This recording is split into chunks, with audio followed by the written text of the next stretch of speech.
Olá, pessoal. Como vocês estão? Essa é a primeira aula sobre transtornos psicológicos e eu vou começar a estar conversando com vocês sobre esse assunto e a cada videoaula eu vou tentar estar trazendo uma classe de transtorno para que a gente possa estar conversando e conhecendo um pouco. O meu objetivo nessas aulas não é esgotar sobre o tema, não é me aprofundar sobre o tema, mas sim de apresentar características gerais e critérios diagnósticos para que você possa identificar minimamente daquele paciente que você esteja atendendo alguma dessas características, né, e levantar algumas hipóteses acerca daquele diagnóstico que você está investigando. Então, é importante também dizer que os critérios diagnósticos que eu estou trazendo nessas aulas é conforme o DSM-5, que é o Manual de Estatística de Transtornos Mentais, que nós profissionais da saúde, da área não médica, né, psicólogos, fisioterapeutas, fonos, e assim por diante, a gente utiliza para poder enquadrar o nosso paciente de acordo com a sintomatologia que ele está apresentando. Então, eu vou estar conversando com vocês acerca dessas características mais gerais. E quem tiver o interesse de se aprofundar sobre os temas, o próprio DSM-5, que ele é de 2015, eu vou colocar as referências aqui na descrição do vídeo, ele traz características relevantes, né, interessantes em relação à própria etimologia, né, o que significa essas palavras, os nomes que são dados aos transtornos, etiologias, as causas, as características mais de acordo com a própria população epidemiológica, trazem características para que a gente possa diferenciar em casos de comorbidades ou para a realização de diagnóstico diferencial. Então, é importante para que você que queira fazer um estudo mais aprofundado desses transtornos, que possam estar mergulhando mais a fundo nessa fonte, tá joia? Então, minha pretensão, como eu já falei, é fazer essa apresentação geral dos critérios diagnósticos desses transtornos mentais, psiquiátricos, psicológicos, que aqui nessas videoaulas eu vou estar trazendo como sinônimos. O primeiro grupo de transtornos que eu gostaria de estar trazendo para que a gente pudesse estar conhecendo são os transtornos de ansiedade. Então, antes da gente compreender e entender a ansiedade enquanto transtorno, a gente precisa entender que a ansiedade ela é uma emoção normal, uma emoção natural, que o indivíduo ele possa vir a ter nessa antecipação de algo, de um perigo, de algo que é desconhecido, que é estranho. Então, a ansiedade é esse sentimento que é vago de maneira geral, desagradável, né, de medo, de apreensão, é caracterizado pela tensão, pelo desconforto. Então, de acordo com uma teoria, a ansiedade ela é a junção de duas emoções, né, a surpresa e o medo. Então, a gente ansiar por algumas coisas é natural, é normal, está presente no nosso dia a dia. E até evolutivamente ainda constitui parte, né, característica do ser humano, em virtude da grande importância que se tem para a sobrevivência, né? Então, é importante a gente entender que a ansiedade ela é normal. Contudo, o que vai transformar essa ansiedade entendida como normal e patológica é quando ela é exagerada, desproporcional em relação ao estímulo ou qualitativamente diversos do que se observa como normal naquela faixa etária. E o principal que vai fazer com que a gente compreenda o que transforma algumas emoções ou algumas características em transtorno se aquele sintoma ou aquela característica está interferindo na qualidade de vida, no conforto emocional, no desempenho diário do indivíduo, e entenda esse desempenho como todas as áreas que o indivíduo ele tem, né, que ele conversa, ou que ele tem compromissos, né? Com trabalho, escola, comunidade, igreja, amigos, família, a própria higiene, própria alimentação e assim por diante. Então, é importante a gente entender que, mais uma vez, a ansiedade ela é normal, ela é natural, e ela vai ser considerada patológica a partir do momento que ela é exagerada, exacerbada frente ao estímulo que está promovendo aquela ansiedade e está interferindo na qualidade de vida do indivíduo. Então, a ansiedade patológica, ela pode estar presente em vários outros transtornos psiquiátricos que a gente vai se deparar com os nossos pacientes ou nos próprios critérios diagnósticos do que a gente pode conversando aqui nessas aulas. O que vai diferenciar se o que a gente está tratando, ou lidando, ou analisando é um sintoma ou é um transtorno, é que para ser transtorno de ansiedade, no quadro clínico, os sintomas de ansiedade eles são primários, certo? Ou seja, eles não são derivados de outras condições psiquiátricas. Então, uma coisa é uma pessoa que tem um transtorno de ansiedade e ela tem sintomas ou características, ou pode vir até a ter comorbidades com outros transtornos, como transtorno depressivo maior ou depressão. Entende? Então, é importante a gente entender isso. Para ser transtorno de ansiedade, é necessário que esse sintoma ele seja primário na condição daquele paciente. Tá? Então, os sintomas ansiosos e não os transtornos propriamente são frequentes em outros transtornos psiquiátricos. Se lembrem sempre disso, tá certo? E não necessariamente quando você estiver analisando um paciente que tem um desses transtornos que eu elenquei aqui, ele estar apresentando um quadro ou um sintoma de ansiedade não quer dizer que ele vai ter o transtorno. Tá? Então, por isso que é muito importante que a gente tenha propriedade diante das características e das sintomatologias, para que a gente possa fazer uma boa distinção, mesmo em alguns momentos parecendo um limiar tão curto, tá joia? Então, na avaliação e no planejamento terapêutico desses transtornos, é fundamental obter uma história detalhada sobre o início dos sintomas, possíveis fatores desencadeantes, como crise conjugal, perda por morte ou separação, doença na família, nascimento de irmãos, e o desenvolvimento da criança, ou do adulto ou do adolescente que a gente esteja analisando. Além da gente compreender, né?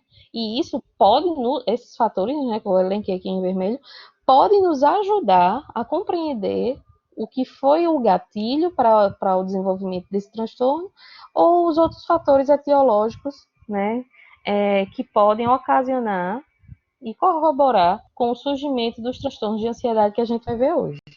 Então, o tratamento para esse tipo de transtorno, ele tanto pode ser farmacológico quanto não farmacológico. Tá? Então, não existe uma receita de bolo para todos os pacientes com transtornos de ansiedade.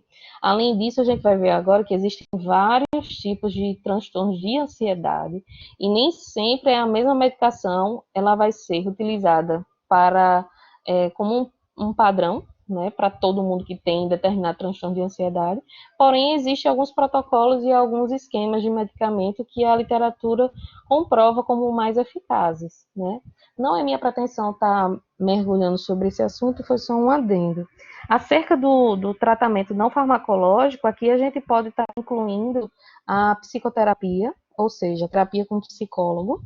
Eu costumo sempre dizer que o melhor casamento para uma pessoa que tem diagnóstico de transtorno psicológico, transtorno psiquiátrico ou mental, lógico, depende da demanda, tá? Mas só falando de um bom casamento é o fármaco, um psicotrópico adequado e uma boa psicoterapia, e entenda esse boa como um bom vínculo do terapeuta com o paciente, técnicas adequadas, uma boa evolução prognóstica, né? E uma boa evolução dos sintomas. A gente não tem cura para alguns transtornos, mas a gente pode ensinar o paciente a lidar melhor com esses transtornos. E uma das melhores ferramentas é fazer com que o paciente compreenda alguns princípios, vamos dizer assim. O primeiro deles é que ele não é o transtorno dele, né? Desmistificar um pouco o paciente em relação a isso, porque muitos chegam com essa afirmativa, que é o próprio transtorno, a própria esquizofrenia, o próprio toque, a própria ansiedade, né? E não são. Né? O outro princípio que ajuda muito todo esse processo de evolução terapêutica, né? Falando um pouco da psicologia, é o indivíduo aceitar. Aceitar que provavelmente, né, ele vai ter que ter algumas rotinas modificadas em virtude do transtorno que foi diagnosticado, que ele vai ter que entender e aceitar, né, que possui esse diagnóstico e que ele pode lidar com isso, né? Uma outra coisa que ajuda bastante o indivíduo durante todo esse processo, toda essa evolução, é a rede de apoio dele. Então, família, amigos, comunidade, o trabalho. Então, essa rede de apoio, ela vai estar fornecendo subsídios de melhora desse paciente, né? E é uma coisa que o psicólogo e o psiquiatra também tem que ter muita atenção. Quem são as pessoas que dão mais suporte a esse paciente? Porque serão essas pessoas que vão estar com o nosso paciente na maior parte do tempo. Né? Então é importante demais, né, que a gente possa ter essa rede de apoio juntamente conosco. Nesse slide 6, eu trago para vocês aqui um esquema com alguns tipos ou classificações de transtornos de ansiedade, como eu mencionei para vocês, de acordo com o DSM-5, tá? Então, como vocês podem ver, eu coloquei aqui etc., né? Porque tem muitos outros. Então, como minha pretensão aqui não é esgotar, mas sim trazer alguns dos principais, eu trouxe esses 5. Então, eu trouxe a TAG, que é o transtorno de ansiedade generalizada, a ansiedade social ou fobia social, transtorno de pânico, agorafobia e fobias específicas. A partir de agora, eu vou estar trazendo cada transtorno especificamente e seus respectivos critérios diagnósticos. Então, quando a gente está falando da TAG, do transtorno de ansiedade generalizada, a ansiedade exacerbada, ela está presente na maioria dos dias, né, por pelo menos 6 meses, em diversos eventos ou atividades, né, seja em relação à área escolar, à área profissional, à área pessoal, à área de amizades, de relacionamentos, de amorosos, de maneira geral. Então, o indivíduo ele tem ansiedade absolutamente com tudo, não tem um foco específico, né? E isso está acontecendo, né, nos últimos 6 meses, e o indivíduo ele pode estar apresentando, né, essa ansiedade e preocupação exacerbada associada com 3 ou mais dos seguintes 6 sintomas que eu vou dizer. Inquietação ou sensação de estar com os nervos à flor da pele, fatigabilidade, dificuldade em se concentrar ou sensações de branco na mente, irritabilidade, tensão muscular, perturbação do sono, como dificuldade em conciliar ou manter o sono, ou sono insatisfatório e inquieto. Então, esses próximos critérios aqui, né, D, E e F, assim como o primeiro que eu trago em relação à ansiedade exacerbada, preocupação exagerada, esses 3 critérios aqui, eles vão estar presentes em todos os transtornos de ansiedade, tá?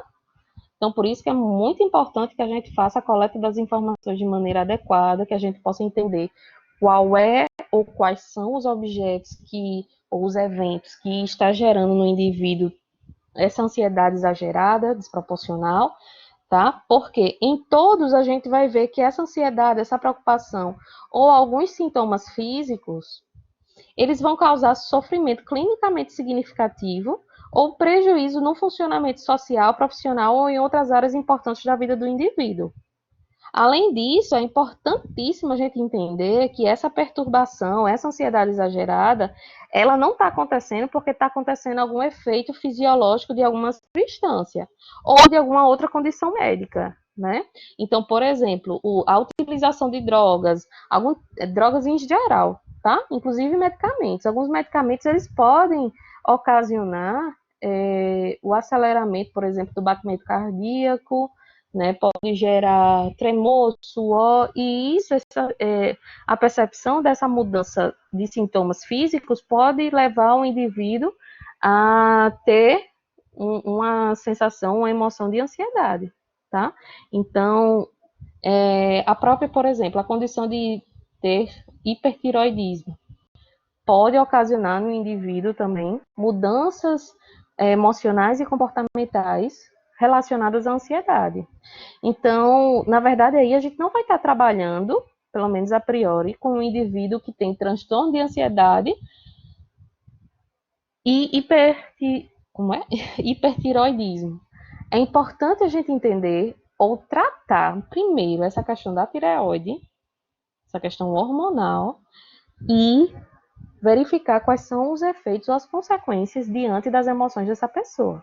Não adianta a gente medicar para a ansiedade e não estar medicando, não estar dando importância para as condições clínicas do indivíduo, além das questões psicológicas. E o outro critério também, que vai estar presente nos outros transtornos de ansiedade que a gente vai estar conversando hoje, é em relação a que essa perturbação, essa ansiedade exagerada, ela não é mais bem explicada por outro transtorno mental, tá? Então, é importante a gente entender que uma pessoa com TAG, ela não tem um foco de atenção ou tem uma ansiedade específica num único objeto ou evento, como mencionei. TAG é em relação a tudo. É geralmente aquela pessoa que tem ansiedade com tudo, tá? Então, é essa ansiedade desproporcional diante de todos os eventos que circundam a vida desse indivíduo, tá certo? Então, fica atento sempre a esses critérios aqui, que eu estou enfatizando bastante, porque eles vão estar presentes nos demais transtornos, e aí a gente, de ansiedade. E aí é importante a gente compreender o que é que vai estar diferenciando, qual é aquele sintoma que vai ser mais evidenciado, que é ele que vai estar ajudando a gente a ter essa percepção e fomentar, né, um diagnóstico diferencial. Tá joia? Um outro transtorno de ansiedade que eu vou estar falando agora refere-se à ansiedade social ou fobia social, mesma coisa, tá? Então, esse tipo de transtorno de ansiedade, ele refere-se a esse medo ou a ansiedade exacerbada, essa preocupação desproporcional acerca de situações, pode ser uma ou várias situações que envolvam pessoas, tá? Então, são situações sociais em que o indivíduo ele é exposto à possível avaliação de outras ou por outras pessoas. Então, podem ser diversos tipos de interações sociais, né? Então, por exemplo, manter uma conversa com alguém, ou encontrar pessoas que não são familiares, conhecer uma pessoa nova, conhecer ou estar na presença dos amigos do namorado, né? Por exemplo, ou com os primos, ou com os pais, ou com os colegas de classe, com os membros da igreja. Outros exemplos é em relação a ser observado, né? Então, aquela pessoa que se sente ansiosa quando vai se servir no restaurante, por exemplo, e fica pensando que os outros vão estar olhando para ela, analisando o que, é que ela está comendo, julgando que ela está comendo algo de errado e que aquilo pode ocasionar algum pensamento disfuncional acerca de mim e eu não sou assim, né? Então, um outro exemplo, né, em relação a essas situações sociais, é situações de desempenho diante de outros, como, por exemplo, apresentar um seminário, né, cantar na igreja,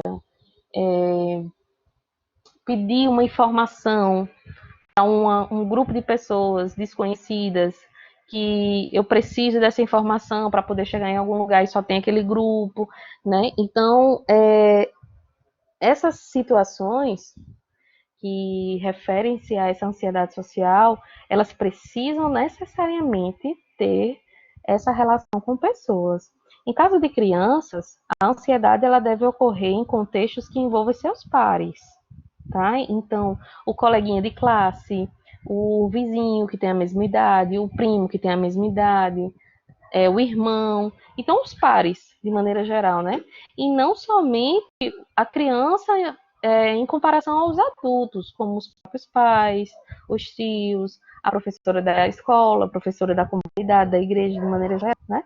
Então, a grande sacada desse tipo de transtorno é a gente entender o seguinte, que o indivíduo, ele tem medo de agir de forma a demonstrar os sintomas de ansiedade que vão ser avaliados negativamente. Então, tipo assim, vai ser humilhante para mim, ou constrangedor, ou as pessoas não vão gostar de mim, vão me abandonar, vão me rejeitar, ou se eu fizer isso, eu vou estar ofendendo outras pessoas, né? Então, existe esse medo, né, que muitas vezes, por ser desproporcional, exagerado, exacerbado, possa ser que ele não tenha nenhuma base na realidade. Que aí, quando eu estava mencionando na aula sobre pensamento, né, e trouxe algumas questões relacionadas à TCC, a teoria cognitivo comportamental, tem algumas perguntas que a gente pode fazer para o indivíduo para ter acesso ou aí comprovando algumas evidências daquilo que ele está pensando, se é realidade ou não. Então, qual é a evidência que eu tenho que vai ser humilhante ou constrangedor eu ir perguntar alguma informação àquele grupo de pessoas, se aquele grupo de pessoas são as únicas pessoas que vão estar me ajudando, e na última vez que eu fiz isso, ninguém me humilhou, por exemplo, né? Então, são algumas formas que o psicólogo pode estar vendo para com esse indivíduo, né? Então, dando continuidade esses critérios diagnósticos, né, da fobia social, as situações sociais quase sempre vão provocar esse medo, essa ansiedade. Então, em crianças, o medo ou a ansiedade pode ser expresso chorando, com ataques de raiva, a criança pode ficar parada, ou pode sair correndo, né? Pode se agarrar no responsável, na mãe, no pai, ou na pessoa que ela sentir um pouco mais de confiança, né? Pode se encolher, pode falar mesmo, né? Que está fracassando em algumas situações sociais. Então, o que tem a tendência de acontecer diante de um contexto que gera essa ansiedade no indivíduo, né? É o que caracteriza esse critério D, que é as situações sociais são evitadas ou suportadas com intenso ou ansiedade. Então, o indivíduo que tem muita ansiedade social, diante desse contexto que a gente está falando, ou até nos outros tipos de transtornos de ansiedade também, ele tem como estratégia, né, de autodefesa dele para diminuir aquela ansiedade que para ele muitas vezes é insuportável, ele tem a tendência de fugir, né, de escapar, de desmarcar compromissos ou encontros, de ter poucos amigos, de ter pouco contato com algumas pessoas, com alguns grupos. Então, realmente é de evitação, né? Porque o que acontece com esse indivíduo, né? À medida que ele tem ansiedade, nesse exemplo que a gente está falando de ansiedade social, vamos supor, ele vai conhecer uma pessoa nova amanhã, uma pessoa que despertou interesse nele ou nela, conheceu na internet e marcou um encontro amanhã. Só que essa pessoa tem um diagnóstico de transtorno de ansiedade social. O que acontece? Essa pessoa não dorme, essa pessoa fica pensando várias e várias vezes que vai dar tudo errado, que ele não vai gostar ou ela vai gostar do cabelo, do cheiro, da roupa, que não é nada daquilo que ele viu na foto, que a foto tem Photoshop, e não é nada disso, né? A pessoa cria ou astrofiza uma situação na cabeça dela e, na verdade, nada aconteceu ainda. Ainda é a noite anterior ao encontro. Então, qual é a tendência dessa pessoa, né, que tem essa fobia, que está passando por essa ansiedade ou esse medo desproporcional a esse contexto que de alguma forma, o seu próprio fisiológico, né, e seu lado cognitivo está dizendo que é uma ameaça, né? Então, a pessoa vai desmarcar, por exemplo, aquele encontro, ou vai remarcar para 2 dias depois, ou se for conseguir ir para o encontro, vai passar poucos minutos e vai sair, né? Porque vai, sei lá, vai querer ir embora, mas vai dizer que está com outro compromisso, que apareceu, né? Então, enfim, resumindo, evitação, né? Então, é importante a gente entender que todo esse contexto, esse medo, essa ansiedade ou essa esquiva, ela vai ser persistente e vai durar mais de 6 meses, certo?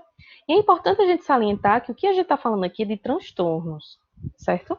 Então, necessita de mais de de atingir ou de se caracterizar por mais de um desses critérios que a gente está conversando aqui.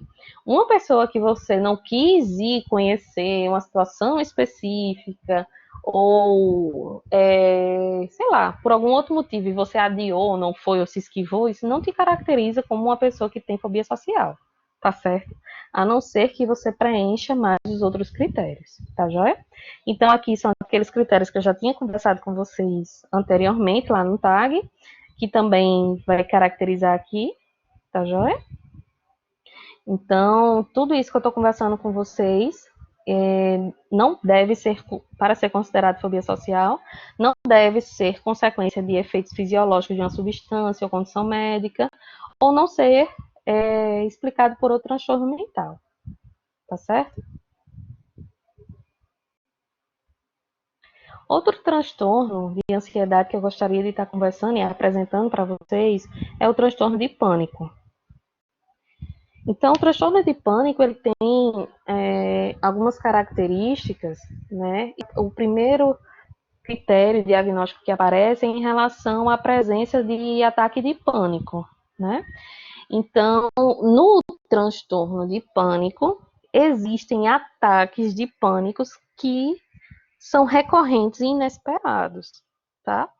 Então, o que é que se refere um ataque de pânico?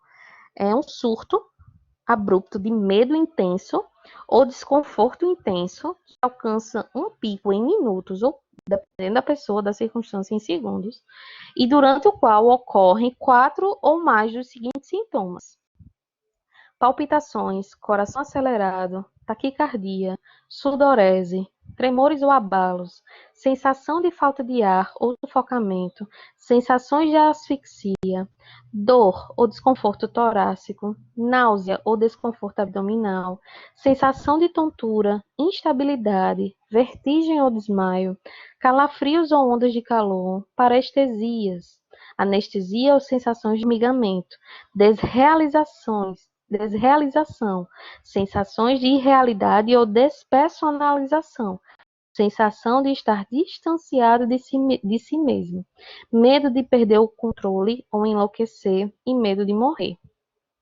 Então, aqui nesse slide 15, eu trago para vocês não somente a definição de ataque de pânico, mas algumas características dele, né? E aí é importante que, para se caracterizar um ataque de pânico, tem que ter no mínimo 4 desses sintomas que estão elencados aqui em azul. Então, uma coisa que eu gostaria de mencionar para vocês é o seguinte: nem sempre quem tem um ataque de pânico, ou 2, ou 3, vai ser uma pessoa com transtorno de pânico, certo? Ter um ataque de pânico não quer dizer que você vai desenvolver um transtorno de pânico. O que vai determinar se você ou o seu paciente vai ter esse diagnóstico é a sequência dos critérios diagnósticos referentes a esse tipo de transtorno, tá certo? Então, é importante também a gente entender que pelo menos um dos ataques de pânico ele foi seguido de um mês ou mais de uma ou de ambas as seguintes características. Uma, apreensão ou preocupação persistente acerca de ataques de pânico adicionais ou sobre suas consequências, por exemplo, perder o controle, ter um ataque cardíaco, de enlouquecer. E dois, uma mudança desadaptativa significativa no comportamento relacionado aos ataques. Por exemplo, comportamentos que têm por finalidade evitar ter ataques de pânico, como a esquiva de exercícios ou situações desconhecidas. Então, é importante a gente entender, né, isso. Se depois daquelas sintomatologias que caracterizam um ataque de pânico, esse indivíduo teve essas características, né? Uma ou as duas, durante, ou pelo menos, um mês ou mais, né? É importante a gente analisar, porque provavelmente possa ser um indivíduo que tenha potencial diagnóstico de transtorno de pânico, tá? Então, os outros critérios diagnósticos referem-se ao que a gente já conversou, né, anteriormente, como não ser consequência dos efeitos psicológicos de uma substância ou outra condição médica. Perturbação não é mais bem explicada por outro transtorno mental, né? Então, por exemplo, os ataques de pânico não ocorrem apenas em resposta a situações sociais temidas, como no transtorno de ansiedade social, em resposta a objetos ou situações fóbicas circunscritas, como na fobia específica, em resposta a obsessões, como no toque, em resposta à evocação de eventos traumáticos, como no TEPT, ou em resposta à separação de figuras de apego, como no transtorno de ansiedade de separação. Então, mais uma vez, é muito importante a gente compreender o que foi o gatilho ou qual é o estímulo, seja o objeto ou o evento, a circunstância, a condição que está gerando nesse indivíduo, né, essas sintomatologias que a gente pode caracterizar como ataque de pânico, tá? E aí, eu quis ler aqui com mais detalhes esse critério D, para que a gente possa compreender que um indivíduo ele pode ter essa ansiedade exacerbada, aquelas sintomatologias, por exemplo, em relação a um indivíduo que está passando por uma situação social que tem medo. Então, na verdade, ele não tem o transtorno de pânico nesse exemplo, né? Mas ele tem uma fobia social e naquele momento teve um ataque de pânico devido a tamanho medo que estava se expondo àquela situação. Estão entendendo a diferença? O próximo transtorno que eu estou trazendo para vocês aqui se chama agorafobia. Até a edição anterior do DSM-5, a agorafobia ela era uma característica dentro do transtorno de pânico. Então, antes, né, dessa classificação atual, existia o transtorno de pânico com agorafobia e transtorno de pânico sem agorafobia. Aí, diante de inúmeras classificações e os pesquisadores identificaram que não está somente presente no transtorno de pânico, né, esse transtorno, esse conjunto de sintomas. Por isso que ele se tornou um transtorno assim como os outros, tá separado. E aí, a agorafobia, ela refere-se a esse medo, essa ansiedade exacerbada, desproporcional, acerca de duas ou mais das 5 situações seguintes, né? E aí, eu trouxe aqui para vocês, e algumas são contraditórias, né? E, por exemplo, número 1, uso de transporte público, né? Seja um Uber, seja um ônibus, seja um avião. Número 2, permanecer em espaços abertos, tá?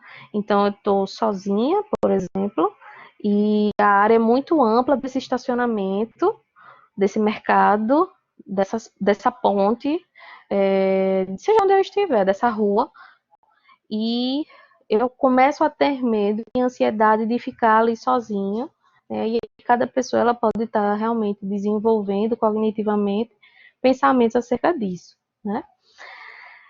Ou de, por exemplo, permanecer em locais fechados, como, por exemplo, lojas, teatros, cinemas, né? Aqui não limitamos o diagnóstico, a caracterização de claustrofobia, né? Que é ficar trancado em lugar fechado. Pode ser uma característica muito mais acentuada da agorafobia, tá? Pode ser sim. 4. Permanecer em uma fila ou ficar em meio a uma multidão. E 5. Sair de casa sozinho. Tá? Então, o indivíduo ele tem medo ou evita essas situações devido a pensamentos de que pode ser difícil escapar ou de que o auxílio pode não estar disponível no caso de desenvolver sintomas do tipo de pânico ou outros sintomas capacitantes ou constrangedor. Então, assim, o indivíduo que está num ônibus sozinho, ou pode estar acompanhado do pai, do filho, enfim. Mas naquele momento ele começa a perceber que ao redor não tem ninguém conhecido, que se ele, por exemplo, desmaiar, ou se ele, por exemplo, passar mal de alguma forma, ninguém vai acudir ele, e essa ansiedade, esse medo, esses pensamentos, que vai ser difícil de resolver esse problema, ou difícil de sair dali, né, ou difícil de ter alguém ajudando ele, né, é o que vai caracterizando esse transtorno de agorafobia, tá? Então, assim como os outros transtornos, né? Ele provoca esse medo, essa ansiedade, essas situações sempre vão ser evitadas e vão requerer a presença de uma companhia, ou vão ser suportadas com intenso medo ou ansiedade. O medo ou ansiedade, ela vai ser desproporcional ao perigo real, tá? Então, tudo isso vai ser persistente e durando mais de 6 meses. E como a gente também já tinha conversado nos outros transtornos, né? Assim como alguns desses critérios, vai estar causando esse sofrimento significativo para o funcionamento do indivíduo em todos os seus âmbitos. Se não é mais bem explicado por outro transtorno, né? Então, é importante a gente fazer essa diferenciação, tá? Então, isso aqui é só a notinha do que eu já tinha mencionado para vocês. Se a apresentação de um indivíduo satisfaz os critérios para transtorno de pânico, agorafobia, por exemplo, a gente tem que dar o diagnóstico dos dois, certo? Então, esse indivíduo está com transtorno de pânico e agorafobia. Aí bota os dois CIDs lá. Esse indivíduo está com transtorno de ansiedade generalizada e agorafobia. Bota os dois CIDs lá. Tá joia? E o último transtorno de ansiedade que eu vou estar trazendo para vocês aqui é em relação às fobias específicas. Então, esse quadro, ou esse transtorno aqui de fobias específicas, refere-se a esse medo, essa ansiedade exacerbada, desproporcional, acerca de um objeto ou de uma situação específica, como, por exemplo, o medo de voar, o medo de altura, o medo de alguns tipos de animais, de tomar injeção, de ver sangue, e assim por diante, certo? Então, em crianças, esse medo, essa ansiedade, ela também, como eu já tinha mencionado anteriormente, podem ser expressos por choros, ataques de raiva, imobilidade e assim por diante, certo? Então, o objeto ou a situação fóbica quase invariavelmente provoca uma resposta imediata de medo ou ansiedade. Então, essa situação ela vai ser ativamente evitada ou suportada com intenso medo ou sofrimento, certo? Esses outros critérios, como eu já mencionei, são similares aos anteriores, né? Tem que ser persistente com no mínimo de 6 meses. E aqui, é, esse quadro de fobia específica, né, a gente pode estar diferenciando, trazendo o código, né, de acordo com o tipo de estímulo ou condição ou situação que está levando esse indivíduo a desenvolver essa ansiedade desproporcional. Aí, para cada um desses tipos específicos, vai ter um código diferente, tá joia? Então, você vai colocar lá que o paciente foi diagnosticado, ou os critérios diagnósticos referem-se à fobia específica do tipo animal, né? Então, no caso do DSM-5, né, o código é F40, e depois desse pontinho aqui, são as caracterizações em relação ao tipo ou à situação específica que o indivíduo pode estar desenvolvendo ou já desenvolveu o seu medo exacerbado, tá? Então, aqui tem animal, ambiente natural, sangue, injeção, ferimentos, situacional, e caso não esteja previsto o tipo de código, né, pode colocar como outro, né? Que pode trazer diversas possibilidades, como, por exemplo, situações que podem levar à asfixia ou vômitos, sons altos e assim por diante. Tá joia? Espero que vocês tenham gostado dessa primeira aula de transtornos psicológicos. Até a próxima. Tchau, tchau.